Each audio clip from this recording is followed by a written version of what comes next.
নমস্কার শ্রোতা বন্ধুরা, আজকের আগামী সপ্তাহের রাশিফল কি হতে পারে তাই নিয়ে আজকের আমাদের বিস্তারিত আলোচনা। আগামী সপ্তাহে মানে 2রা ডিসেম্বর থেকে 4ঠা ডিসেম্বর এই পুরো সপ্তাহে কেমন যাবে মেষ রাশির জাতক জাতিকাদের তাই নিয়ে আজকের আমাদের বিস্তারিত আলোচনা।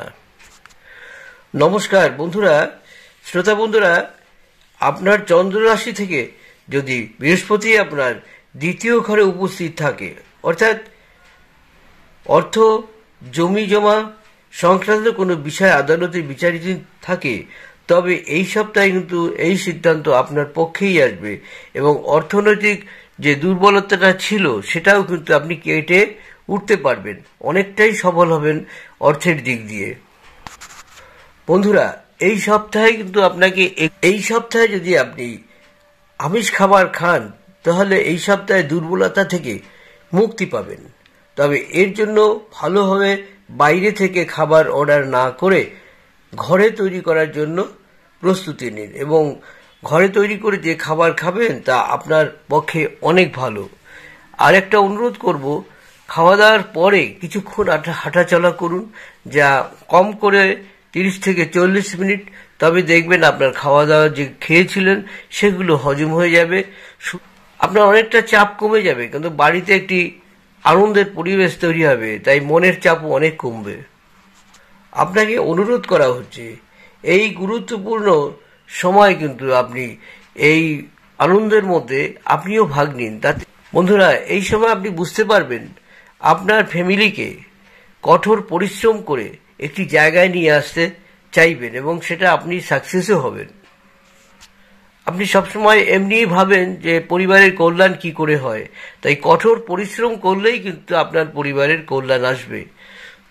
বন্ধুরা, আপনি যে কাজটি করবেন সেই কাজটির মধ্যে যেন একটি ভালোবাসার দৃষ্টিভঙ্গি থাকে, তবেই কিন্তু আপনি অনেকটা ভালো জায়গায় থাকবেন। বন্ধুরা, এই সপ্তাহে আপনাকে একটি ভ্রমণে যাওয়ার সম্ভাবনা রয়েছে। বন্ধুরা, আপনার চন্দ্র রাশি থেকে আপনার একাদশ ঘরে শনির উপস্থিতির কারণে এই সপ্তাহে আপনাকে একটি কাজের সাথে সম্পর্কিত ভ্রমণে যাওয়ার সম্ভাবনা রয়েছে। দীর্ঘদিন ধরে কিন্তু আপনি এরই অপেক্ষা করেছিলেন। বন্ধুরা, এই যাত্রার সময় আপনার সমস্ত কাগজপত্র এবং লাগেজ সাবধানে চেক করুন, অন্যথা কিন্তু আপনার কোনো একটি অজানা জায়গায় গিয়ে আপনি ভুগতে পারেন। শিক্ষার ক্ষেত্রে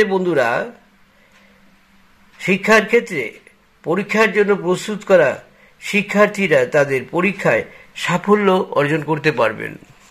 বন্ধুরা, এই সময় কিন্তু আপনার পরিবারকে একটু উৎসাহিত করবেন, আর এটি আপনি করলে কিন্তু আপনার পক্ষে দারুণ ভালো একটা জায়গা তৈরি হবে। আপনার ফ্যামিলিকে যত অনুপ্রেরণা দেবেন তারা তত উৎসাহিত হবে, তত ভালো থাকবে, আপনারও কিন্তু মন ভালো থাকবে। এ সপ্তাহে একটি পুরস্কার আপনি পেতে পারেন। আপনার গুরুজন কিংবা শিক্ষক যারা রয়েছেন তাদের কাছ থেকে একটি ভালো উপহার পাবেন। সেটি হলো হয় একটি বই, কিংবা বলতে পারেন এই বই বা এমন কোনো একটি জিনিস দেবে যেখান থেকে আপনার বুদ্ধিবল অনেক বাড়বে, এবং এই বুদ্ধিবল বাড়ার মানে আপনার অনেক কিছু ভালো দিকে যাচ্ছে। বন্ধুরা, একটি প্রতিকার আপনাদের আমি সবসময় বলি, কয়েকটি প্রতিকার আপনাদের আমরা দেব। মানুষের সংসারে নানা রকম সমস্যা থাকে, ছোট ছোট সমস্যা দিয়ে কিন্তু নানা রকম পরিবারগত ব্যাপার হতে পারে, শিক্ষার ক্ষেত্রে হতে পারে, সমষ্টিগত নিয়ে আমি একটা ছোট্ট উপায় আপনাদের সামনে তুলে ধরবো। এই উপায়টি কিন্তু বন্ধুরা অবশ্যই করবেন, এটিকে হেলাফেলা করবেন না, সহজ উপায়, অথচ বুঝতে পারছেন। এই তো সবসময় বলি, সব ক্ষেত্রে বলি না, যেসব রাশির প্রয়োজন আছে তাকেই বলি। আজকের আপনাকে সেই উপদেশ একটি দেব। সেই প্রতিকারটা হলো, বাজার থেকে নিজে হাতে হলুদ নিয়ে এসে ভাঙিয়ে নেবেন। সেই হলুদ গুঁড়ো এবং লাল চন্দন এটি সুন্দর করে আপনার ওই একটা কৌটায় মিলিয়ে নেবেন। তার থেকে 1 চিমটে নিয়ে সূর্যের জল রেখে দেবেন। সেই সূর্যের জল রেখে তার মধ্যে দিয়ে দিলেন এবং এই জলটা কিছুক্ষণ পরে এই জল দিয়ে কিন্তু স্নান করুন। স্নান করলে দেখবেন আপনার বাড়িতে ছোট ছোট সমস্যা, ছোট ছোট অশান্তি, তারপরে ছোট ছোট বাধা কর্মক্ষেত্রে হতে পারে, আইনের ক্ষেত্রে হতে পারে, ছেলে মেয়ে নিয়ে হতে পারে, সবগুলো কিন্তু কেটে যাবে। অন্তত কম করে 43 দিন স্নান করুন। স্নান করলেই আপনি জানতে পারবেন, ধীরে ধীরে বুঝতে পারবেন যে আপনি অনেক ঠান্ডা মেজাজের হচ্ছেন, সুনাম বাড়ছে, সব কাজ আপনার হাতের কাছে চলে আসবে।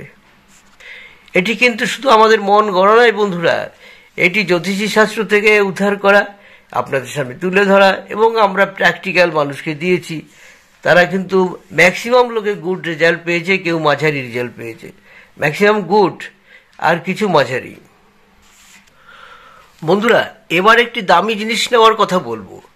যদি সম্ভব হয় একটি রক্তবালা অথবা একটি চুনি, মানে যাকে বার্মা চুনি বলা হয়, আর আমাদের জ্যোতিষী ভাষায় মাণিক্য বলা হয়। সুতরাং আপনি এর একটি পাথর নিতে পারেন বা রক্তপলা নিতে পারেন। এই দুটি যেটিই নেবেন সেটি কিন্তু তামা দিয়ে আংটিটি তৈরি করবেন এবং আপনার ডান হাতের অনামিকায় পরবেন। শোধন কি করে করবেন বন্ধুরা? শোধন করবেন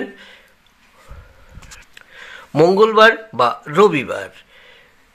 লাল চন্দন, লাল ফুল এবং গোলাপ জল এগুলো এনে ভালো করে আংটিটিকে প্রথমে ধুয়ে নেবেন গোলাপ জল দিয়ে, তারপরে তার মধ্যে 1 ঘন্টার মতো ভিজিয়ে রাখবেন।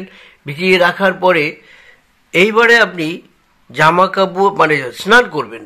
স্নান করে একটি লাল বস্ত্র বাড়িতে থাকলে ভালো হয়, সেই বস্ত্র পরে লাল আসনে বসে ধূপ ধুনা জ্বালিয়ে, সবচেয়ে ঘির প্রদীপ হলে ভালো হয়, না হয় আপনি মোমবাতি জ্বালাতে পারেন, না হয় আপনি সরষের তেলের প্রদীপ জ্বালাতে পারেন। এরকম করে আপনি একে একটু হালকা করে ছেঁকবেন এবং আপনার নাম গোত্র পাঠ করবেন, একটু ধূপে দেবেন। দেওয়ার পরে আপনার ঈশ্বরকে আপনি ডাকবেন, ডেকে বলবেন যে আপনি কি চাইছেন, ঈশ্বর আমার সব বাধা কাটিয়ে দাও, আমি যেন সব কাজে সাকসেসফুল হই। যাদের বিয়ে হচ্ছে না তারাও কিন্তু বিয়ের প্রার্থনা করবেন যে বিয়ে যেন আমার হয়ে যায়, বাধা না থাকে। এরকম যদি করেন বন্ধুরা, অবশ্যই এই আংটি সারা জীবনের জন্য আপনার কাজে লাগবে। এটি আপনি পরবেন অনামিকাতে। এবার কিচ্ছু করতে পারছেন না বন্ধু, বাড়িতে নিশ্চয়ই হালকা কালারের জামা রয়েছে, হলুদ লাল মিশানো কোনো জামা হলে ভালো হয়, না হয় শুধু লাল হলে ভালো হয়। এইরকম একটি জামা পরে যখন পরিষ্কার পরিচ্ছন্ন করে ধুয়ে আপনি শুভ কাজে যাবেন, দেখবেন সেই দিনের কাজ দুর্দান্ত হয়ে গেছে। তো এই ধরনের টোটকা অবশ্যই করবেন। এবার আসুন আমরা বলবো এই রাশির, মিত্র রাশি, শত্রু রাশি, শুভ দিক, এই ইত্যাদি ইত্যাদি আরও আলোচনা করব। তাই বন্ধুরা, একটা অনুরোধ করব, যারা আমার এই ভিডিওটি দেখছেন প্লিজ একটু সাবস্ক্রাইব করে দেবেন, পাশে থাকা বেল আইকনটি বাজিয়ে দেবেন, সেই সঙ্গে লাইক শেয়ার করে রাখলে আমার বিভিন্ন ধরনের ভিডিও যেমন পাবেন, তেমনি আপনারা রঞ্জনা টেকনোলজি ফেসবুক যেখানেই যাবেন আমাকে পাবেন এবং ভালো ভালো ভিডিওগুলোর আপনারা বেছে বেছে আপনার প্রয়োজনীয় দেখে নিতে পারেন এবং সেখানেও একটু সাবস্ক্রাইব করে পাশে থাকা বেল আইকনটি বাজিয়ে দেবেন যদি আপনি নূতন হন। বন্ধুরা, আপনাদের শুভ সংখ্যা হলো 9, শুভ মূল হলো অনন্ত মূল, শুভ ধাতু হলো তামা, শুভ বর্ণ হলো লাল, শুভ দিক হলো পূর্ব দিক, শুভ বার হলো রবিবার ও মঙ্গলবার। আপনাদের মিত্র রাশি সিংহ রাশি, তুলা রাশি, আপনাদের শত্রু রাশি মিথুন রাশি ও কন্যা রাশি। আরেকটি কথা রয়েছে বন্ধুরা, আরেকটি উপায় আপনাদের সামনে তুলে ধরব। যাদের এই মেষ রাশি রয়েছেন তারা প্রত্যেকদিন ভোরবেলা উঠবেন, যখন সূর্য লাল থাকবে ঠিক সেই মুহূর্তে আপনি সূর্যকে 21 বার ওং সূর্যায় নমঃ, ওং সূর্যায় নমঃ, ওং সূর্যায় নমঃ করে 21 বার পাঠ করবেন এবং তারপরে ঈশ্বরের দিক, সূর্য দিকে তাকিয়ে আপনি আপনার প্রার্থনা করবেন। আপনি কি চাইছেন, কিভাবে চলতে চাইছেন, আপনার কি কি অসুবিধা আছে, সব কিছু সূর্যদেবকে আপনি বলবেন। মূলটি কি করবেন, মূলটি যখন বাজার থেকে কিনবেন, শুভ মূল যেটি, অবশ্যই একটু কাঁচা থেকে কিনবেন। বাড়িতে এনে ভালো করে ধুয়ে গোলাপ জল দিয়ে আবার জলের মধ্যে ভিজিয়ে রাখবেন, গোলাপ জলেই ভিজিয়ে রাখবেন সাদা ফুল এবং সাদা চন্দন বা লাল চন্দন। এক্ষেত্রে লাল চন্দন দিন, সাদা চন্দন দিলে অসুবিধা নেই। লাল চন্দন অবশ্যই, লাল চন্দনের গুঁড়ো দেবেন, দিয়ে তাকে অনেকক্ষণ ভিজিয়ে রেখে আবার একটু ধুয়ে টুয়ে ভালো করে লাল সুতো দিয়ে ডান হাত বা হাত যে হাতেই বাঁধবেন আপনার কিন্তু কাজ হয়ে যাবে, কোনো অসুবিধা নেই। তা বন্ধুরা, এই ছিল সব মিলিয়ে আমার ভিডিওটি। বারবার আমি সবসময় বলি, আমার এই ভিডিওগুলো দেখলে কিন্তু আর কারোর ভিডিও দেখতে হবে না। কিভাবে শোধন করবেন, কিভাবে পড়বেন, কি করবেন কি করবেন না, সব কিছুই আপনাদের বললাম। তা আশা করি আপনাদের এই ভিডিওগুলো কাজে লাগবে। আর বন্ধুরা, আরও কিছু টোটকা আপনাদের সংসারের জন্য বিভিন্ন ধরনের ঝামেলা এসে যায়, নানা রকম সমস্যা হঠাৎ হঠাৎ চলে আসে, সেইগুলো তো মেটাতে হবে। তাই আরও সুন্দর সুন্দর কিছু টোটকা আপনাদের সামনে তুলে ধরি। আরও যদি বেশি জানতে চান, অবশ্যই কিন্তু আমার এই টোটকার আলাদা ভিডিও রয়েছে, সেগুলো দেখবেন। এই টোটকাগুলো করলে বন্ধুরা, যারা ভালো রয়েছেন কোনো অসুবিধা নেই, তাদেরও, যাদের খারাপ অবস্থা রয়েছে, পরিস্থিতি নানা রকম বাধা সৃষ্টি হচ্ছে, সেক্ষেত্রেও কিন্তু এগুলো করলে দারুণ সফলতা পাবেন। সোমবার বা বৃহস্পতিবার দান করলে সৌভাগ্য লাভ করবেন।